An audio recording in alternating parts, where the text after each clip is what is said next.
জয় Hind students, চলো শুরু করা যাক আজকে ক্লাস। আজকে আমরা ক্লাস 9 এর ম্যাথমেটিক্স নিয়ে আলোচনা করব।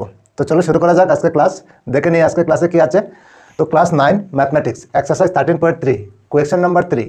একটি শঙ্কুর বক্রপৃষ্ঠের কালি এবং নতি উচ্চতা ক্রমে 308 সেন্টিমিটার স্কোয়ার এবং 14 সেন্টিমিটার। তাহলে নাম্বার 1 ইহার ভূমির ব্যাসার্ধ নির্ণয় করো। তারপর নাম্বার 2 ইহার সম্পূর্ণ পৃষ্ঠকালি নির্ণয় করো। ঠিক আছে, কোনো একটা শঙ্কু আছে, শঙ্কুর বক্রপৃষ্ঠের কালি আমাদের দেওয়া আছে 308 সেন্টিমিটার স্কোয়ার। ঠিক আছে, আর নতি উচ্চতা দেওয়া আছে 14 সেন্টিমিটার। তাহলে ভূমির ব্যাসার্ধ কত আমাদের বের করতে হবে, আর সম্পূর্ণ পৃষ্ঠকালি কত আমাদের বের করতে হবে। তো চলো শুরু করা যাক কীভাবে বের করব। তো প্রথমে আমরা একটা শঙ্কু অঙ্কন করে নেই, আমাদের বুঝতে সুবিধা হবে তার জন্য একটা শঙ্কু অঙ্কন করে নেই। ঠিক আছে, এমনিতে দরকার নেই, তবু বোঝার জন্য আমরা একটা শঙ্কু অঙ্কন করে নিই। মনে করো ওইটা একটা শঙ্কু। ঠিক আছে, ওইটা একটা শঙ্কু। আচ্ছা, শঙ্কুর বক্রপৃষ্ঠের কালি, শঙ্কুর বক্রপৃষ্ঠের কালি আমাদের এখানে দেওয়া আছে 308 centimetre square, 8 centimetre square, centimetre square. ঠিক আছে, ওইটা হলো বক্রপৃষ্ঠের কালি। আর কি দেওয়া আছে, নতি উচ্চতা দেওয়া আছে 14 সেন্টিমিটার, ওইখানে হলো 14 সেন্টিমিটার, ওইটা হলো নতি উচ্চতা। ঠিক, বুঝতে পেরেছ নিশ্চয়। তাহলে ভূমির ব্যাসার্ধ কত আমাদের বের করতে হবে। তো ওই জায়গায় কোনো এক জায়গায় কেন্দ্র হবে। ঠিক আছে, তো ওই ভূমির ব্যাসার্ধ কত আমাদের বের করতে হবে। ঠিক আছে, ব্যাসার্ধ কত আমাদের বের করতে হবে। তো চলো প্রথমে আমরা লিখে নিই ওইখানে কী কী দেওয়া আছে। তো আমরা লিখতে পারি এখানে প্রথমে কি দেওয়া আছে, বক্রপৃষ্ঠের কালি, বক্রপৃষ্ঠের কালি কত দেওয়া আছে 308 সেন্টিমিটার স্কোয়ার। ঠিক আছে, আচ্ছা তারপরে কি দেওয়া আছে, নতি উচ্চতা। চলো নতি উচ্চতা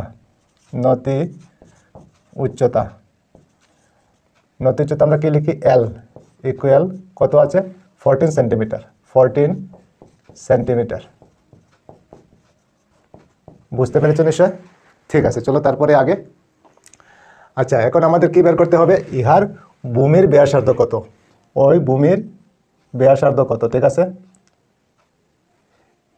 নিচে বৃত্তাকৃতির আছে, ওই বৃত্তাকৃতির ব্যাসার্ধ কত আমাদের বের করতে হবে। ঠিক আছে, তো চলো বক্রপৃষ্ঠের কালি থেকে আমরা বের করতে পারি। সুতরাং আমরা লিখতে পারি শঙ্কুর বক্রপৃষ্ঠের কালি,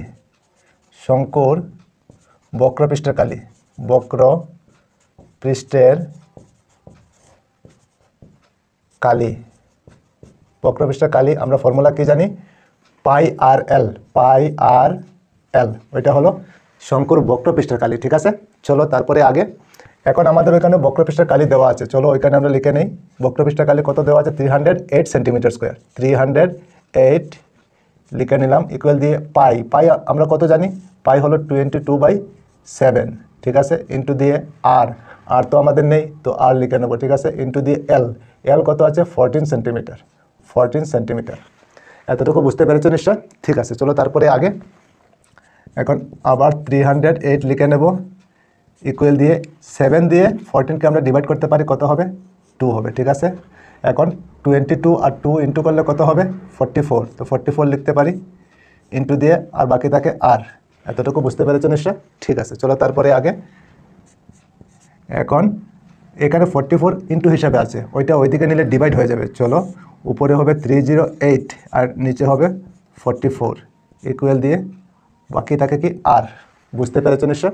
এখন 44 দিয়ে 308কে ডিভাইড করলে কত হবে 44, আর 7 ইন্টু করে নিয়ে কত হয় 8, 2 থাকবে 28 আর 2 30, তো 7 হবে। 44 দিয়ে 308কে ডিভাইড করলে কত হবে 7, তো 7 ইকুয়াল আর, তো আমরা লিখতে পারি আর ইকুয়াল 7। বুঝতে পেরেছ। তো ওইখানে সেন্টিমিটার আছে, তো আমরা 7 সেন্টিমিটার লিখতে পারি, ওইখানে 7 সেন্টিমিটার। বুঝতে পেরেছ নিশ্চয়। তো আর ব্যাসার্ধ আমরা কত পেলাম 7 সেন্টিমিটার। বুঝতে পেরেছ নিশ্চয়। ঠিক আছে, চলো তারপরে আগে। ওইটা হলো নাম্বার 1, ওইখানে আমরা লিখতে পারি নাম্বার 1। এখন বাকি রয়ে গেল কি নাম্বার 2, ইহার সম্পূর্ণ পৃষ্ঠকালি নির্ণয় করো। চলো, তো নাম্বার 2 সম্পূর্ণ পৃষ্ঠকালি, তো আমরা লিখতে পারি শঙ্কুর সম্পূর্ণ পৃষ্ঠকালি, শঙ্কুর সম্পূর্ণ পৃষ্ঠকালি সম্পূর্ণ পৃষ্ঠকালি। পৃষ্ঠকালি আমরা ফর্মুলা কি জানি, পাই আর ইন্টু দিয়ে আর প্লাস এল, ওইটা হলো শঙ্কুর সম্পূর্ণ পৃষ্ঠকালি। ঠিক আছে, চলো এখন পাই আমরা কত জানি, 22/7 ইন্টু দিয়ে আর কত, তো আর হলো ওইখানে 7, তো আমরা 7 লিখতে পারি। তারপর আবার আর আছে, তো আবার 7 লিখতে পারি। তারপর প্লাস এল, এল কত আছে, এল হলো 14, তো আমরা 14 লিখতে পারি। বুঝতে পেরেছো এতটুকু? ঠিক আছে, চলো তারপরে আগে এখন 7 দিয়ে 7কে আমরা ডিভাইড করতে পারি, ক্যান্সেল হয়ে যাবে। ঠিক আছে, এখন বাকি থাকে কি 22 ইন্টু ওইখানে 7 আর 14 প্লাস করলে কত হবে, 21। বুঝতে পেরেছো নিশ্চয়? এখন 22 আর 21 ইন্টু করলে কত হবে, চলো ওইখানে করে নিই। 21 আর 22 কত হবে, 24, আবার হবে 24 প্লাস করলে 264, 462। তো এই দুইটা ইন্টু করলে কত হয়, 462। ওইখানে কি আছে, সেন্টিমিটার, তো আমরা লিখতে পারি সেন্টিমিটার স্কোয়ার, সেন্টিমিটার স্কোয়ার। বুঝতে পেরেছো? ওইটা হলো একটা আনসার, আর ওইখানে আর হলো আরেকটা আনসার। বুঝতে পেরেছো নিশ্চয়? তো শঙ্কুর ব্যাসার্ধ আমরা কত পেলাম, 7 সেন্টিমিটার, 7 সেন্টিমিটার। আর সম্পূর্ণ পৃষ্ঠকালে কত পেলাম, 462 সেন্টিমিটার স্কোয়ার, সেন্টিমিটার স্কোয়ার। ওইটা হলো সম্পূর্ণ পৃষ্ঠকালি। ঠিক আছে, বুঝতে পেরেছো নিশ্চয় তোমরা? ঠিক আছে, চলো তারপরে আগে কোয়েশ্চন নাম্বার 4, শঙ্কু আকৃতির একটি তাঁবুর উচ্চতা 10 মিটার এবং ভূমির ব্যাসার্ধ 24 মিটার, তাহলে নাম্বার 1 তাঁবুটির নতি উচ্চতা নির্ণয় করো। তারপর নাম্বার 2, প্রতি বর্গমিটার ক্যাম্বিজের মূল্য 70 টাকা হলে তাঁবুটির জন্য প্রয়োজনীয় ক্যাম্বিজের মূল্য নির্ণয় করো। ঠিক আছে, তো আমাদের কী বের করতে হবে, তাঁবুটির নতি উচ্চতা কত। তো চলো প্রথমে আমরা একটা তাঁবু অঙ্কন করে নিই, শঙ্কু আকৃতির তাঁবু। ঠিক আছে, মনে করো এই ধরনের তাঁবু, শঙ্কু আকৃতির, এইভাবে মনে করো ওইটা একটা তাঁবু। ঠিক আছে, বোঝার জন্য ওইটা একটা তাঁবু। তাঁবুর উচ্চতা হলো 10 মিটার। এখন উচ্চতা এদিকে হবে, ওইটা হলো 10 মিটার, ওইখানে কেন্দ্র মনে করো ওইটা হলো 10 মিটার, 10 মিটার। বুঝতে পেরেছো নিশ্চয়? আচ্ছা, তারপর হলো ব্যাসার্ধ, ব্যাসার্ধ হলো 24, এইভাবে হবে ব্যাসার্ধ, ওইটা হলো 24 মিটার। বুঝতে পেরেছো নিশ্চয়? আচ্ছা, তাহলে নতি উচ্চতা আমাদের বের করতে হবে। নতি উচ্চতা হলো ওইটা হবে, নতি উচ্চতা ওইটা বের করতে হবে। চলো, তো আমরা এখন লিখতে পারি কি, এখানে এখানে এখানে কি দেওয়া আছে, উচ্চতা, উচ্চতা এইচ ইকুয়াল আমরা কত লিখতে পারি, 10 মিটার, 10 মিটার। তারপর কি দেওয়া আছে, ব্যাসার্ধ, ব্যাসার্ধ আর ইকুয়াল কত লিখতে পারি, 24 মিটার, 24 মিটার। বুঝতে পেরেছো নিশ্চয়? আচ্ছা, এখন নাম্বার 1, তাঁবুটির নতি উচ্চতা আমাদের বের করতে হবে। নতি উচ্চতা মানে এল বের করতে হবে। নাম্বার 1, তাঁবুটির নতি উচ্চতা, তাঁবুটির নতি উচ্চতা, নতি উচ্চতা, নতি উচ্চতা আমরা কি জানি, √a² প্লাস r², ওইটা হলো নতি উচ্চতার ফর্মুলা। ঠিক আছে, চলো এখন আগে আবার √ওভার দিয়ে দেব।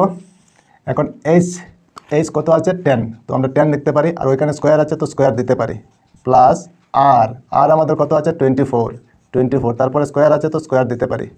এতটুকু বুঝতে পেরেছো নিশ্চয়? ঠিক আছে, চলো তারপরে আগে এখন আবার √ওভার দিয়ে দেব। 10 স্কোয়ারে কত হবে, 100 হবে, 10 × 10 100 হবে, প্লাস 24 স্কোয়ারে কত হবে, 576 হবে। ঠিক, বুঝতে পেরেছো নিশ্চয়? চলো তারপরে আগে এখন আবার √ওভার দিয়ে দেব। এখন 100 আর 576 প্লাস করলে কত হবে, 676। বুঝতে পেরেছো নিশ্চয়? এখন 676 মানে 26 ইন্টু করলে হবে 676, তো 26 স্কোয়ার লিখতে পারি। ঠিক আছে, বুঝতে পেরেছো? আচ্ছা, এখন আমরা জানি √এ আর স্কোয়ারে ক্যান্সেল হয়ে যায়, তো বাকি কী থাকবে, 26, তো 26 মিটার হবে। তো নতি উচ্চতা হবে 26 মিটার। বুঝতে পেরেছো? তো ওইখানে নতি উচ্চতা আমরা কত পেলাম, 26 মিটার। বুঝতে পেরেছো নিশ্চয়? আচ্ছা, এখন আমাদের বক্রপৃষ্ঠকালি বের করতে হবে। চলো, সুতরাং তাঁবুটির বক্রপৃষ্ঠকালি, তাঁবুটির বক্রপৃষ্ঠকালি, বক্রপৃষ্ঠকালি, পৃষ্ঠকালি ইকুয়াল আমরা ফর্মুলা কি জানি, পাই আর এল জানি, ঠিক আছে। পাই কত, পাই হলো 22/7 ইন্টু আর, আর কত, আর হলো 24, তো 24 লিখতে পারি, তারপর ইন্টু এল কত, এল হলো 26, তো আমরা 26 লিখতে পারি। এতটুকু বুঝতে পেরেছো নিশ্চয়? ঠিক আছে, চলো তারপরে আগে এখন 7 নিচে লিখে নেব আর উপরে বাকি সবগুলি ইন্টু করে নেব। চলো 24 আর 26 ইন্টু করলে কত হবে, 24 আর 26 ইন্টু করলে কত হয়, 6 4 যা 24, 4 হবে, 2 থাকবে, 6 2 যা 12 আর 2 14, তারপর 2 দিয়ে ইন্টু করলে কত হবে, 2 4 যা 8 আর 2 2 যা 4, প্লাস করলে 4 হবে আর 12 2 হবে 5 6 6 24, তারপর বাকি থাকে কি 22, আবার 22 ইন্টু করতে হবে, চলো করে নেই। 22 ইন্টু করলে কত হবে, 2 4 যা 8, 2 2 যা 4 আর 2 6 যা 12, আবার সেমই হবে 8 4 1 2, প্লাস করলে কত হবে 8 12 2 6 7 3 1 1 3 7 2 8, তো আমরা কত পেলাম 1 3 7 2 8। তো ওইখানে যেহেতু মিটার, তো আমরা লিখতে পারি মিটার স্কোয়ার, বুঝতে পেরেছো নিশ্চয়, মিটার স্কোয়ার আমরা লিখতে পারি।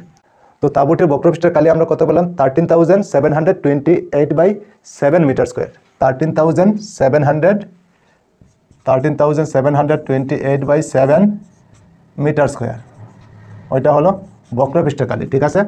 আচ্ছা, এখন কি বলা হয়েছে, প্রতি বর্গমিটার ক্যামব্রিজের মূল্য 70 টাকা, তাহলে এত বর্গমিটার ক্যামব্রিজের মূল্য কত হবে আমাদের বের করতে হবে, ঠিক আছে। চলো ওইখানে করে নিই। সুতরাং 1 মিটার স্কোয়ার, 1 মিটার স্কোয়ার ক্যামব্রিজের মূল্য, ক্যামব্রিজের মূল্য, ক্যামব্রিজের মূল্য কত, কত আছে ওইখানে 70 টাকা, তো আমরা ওইখানে লিখতে পারি 70 টাকা, ঠিক আছে। চলো তারপর ওইটা লিখতে পারি 13,728/7 মিটার স্কোয়ার ক্যামব্রিজের মূল্য কত হবে, 70 ইন্টু 13728 আর নিচে হবে 7।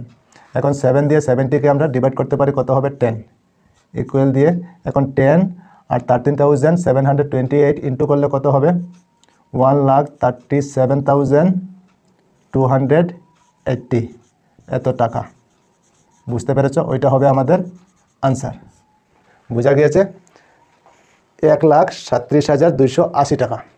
তো ক্যামব্রিজের মূল্য কত হবে, 1,37,280 টাকা দরকার পড়বে, ঠিক আছে। ওই তাঁবুটা বানাতে ক্যামব্রিজের মূল্য হবে 1,37,280 টাকা, ঠিক আছে। তো নিশ্চয়ই তোমরা বুঝতে পেরেছো। তো ঠিক আছে, আজকে এই পর্যন্তই থাক, আবার অন্য কোনো ক্লাসে তোমাদের সঙ্গে দেখা হবে। সবাই ভালো থেকো, সুস্থ থেকো আর মন দিয়ে পড়াশোনা করো। জয় হিন্দ, বন্দে মাতরম।